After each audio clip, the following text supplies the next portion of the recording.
Penolakan terhadap rancangan Undang-Undang Over Dimension Overloading atau RUU ODOL bergema serentak di berbagai daerah.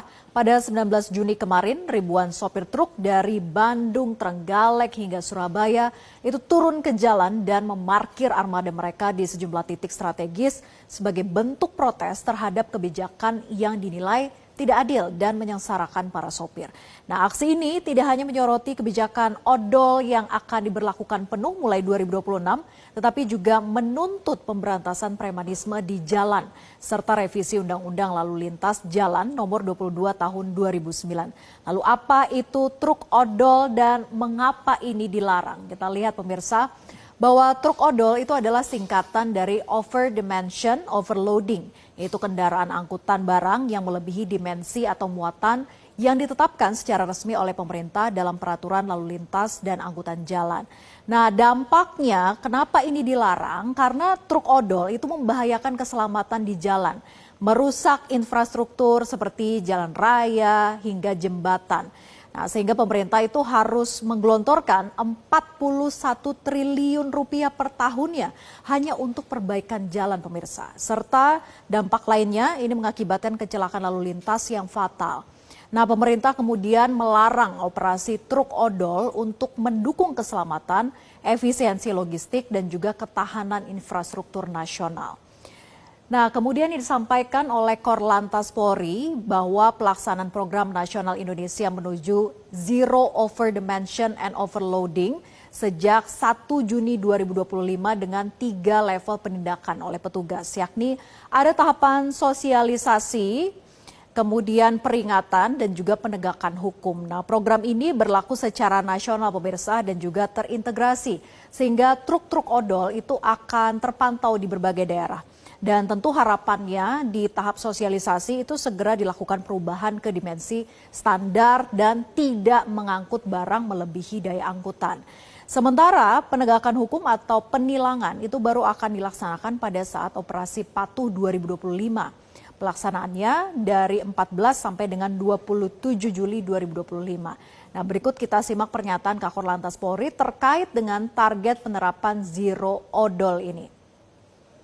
Disampaikan oleh Kakor Lantas Irjen Pol Agus berharap bahwa di masa sosialisasi aturan odol, para pemilik kendaraan itu dapat melakukan normalisasi terhadap kendaraannya yang tidak sesuai ketentuan atau tidak mengoperasionalkan kendaraan tersebut guna mendukung keselamatan dan ketertiban berlalu lintas menuju Indonesia Zero Over Dimension and Overloading.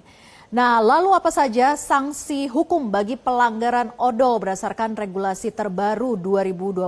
Kita lihat aturan sanksinya pemirsa. Jadi terdapat 3 macam sanksi. Kita ke sanksi yang pertama dulu ya. Sanksi pertama adalah sanksi pidana untuk over dimension, di mana setiap orang yang memodifikasi kendaraan itu melebihi dimensi pabrik tanpa uji tipe resmi dapat dikenakan pidana penjara hingga 1 tahun. Kemudian ada juga dendanya maksimal 24 juta rupiah.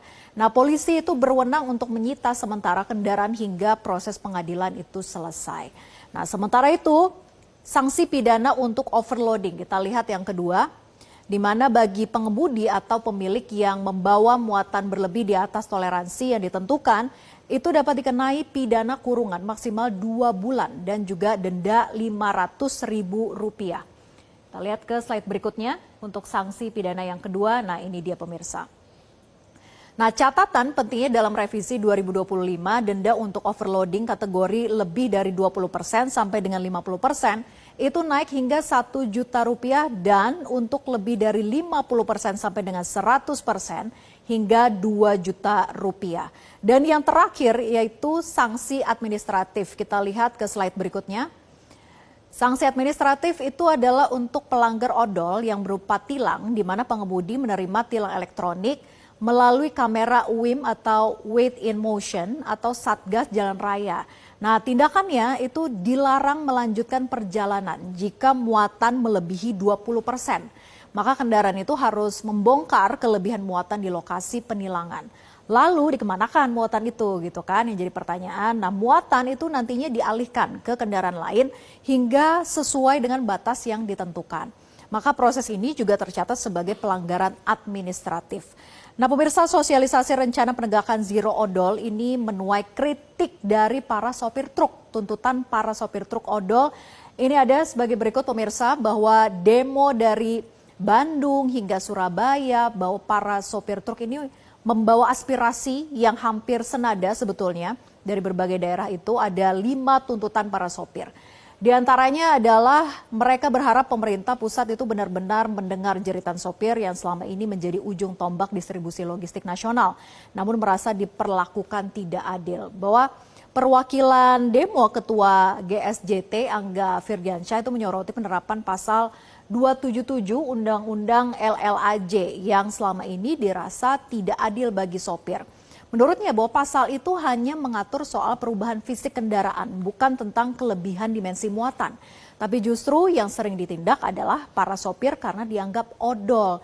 Dan yang terdampak langsung adalah sopir, sedangkan pihak pengusaha atau penyedia muatan itu tidak pernah tersentuh. Nah, kemudian tuntutan lainnya adalah meminta keadilan dalam penegakan hukum agar tidak hanya sopir disalahkan, kemudian menyerukan pemberantasan pungutan liar dan premanisme di jalanan. Ini menjadi poin penting, pemirsa, agar betul-betul ditindak begitu ya, agar tidak menyulitkan bagi para sopir ketika berada di jalan. Kemudian mendesak penyesuaian tarif logistik agar sesuai dengan beban kerja.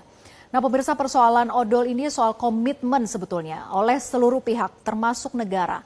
Negara itu harus hadir karena berdasarkan data jumlah korban jiwa akibat kecelakaan lalu lintas itu masih sangat tinggi. Di tahun 2024 saja tercatat bahwa sebanyak 26.800 orang meninggal dunia. Jika salah satu penyebabnya adalah kendaraan odol, tentu harus segera ditertibkan karena nyawa tentu lebih penting. Nah, kita harapkan penegakan hukumnya juga benar-benar diimplementasikan agar target zero odol itu menjadi kenyataan.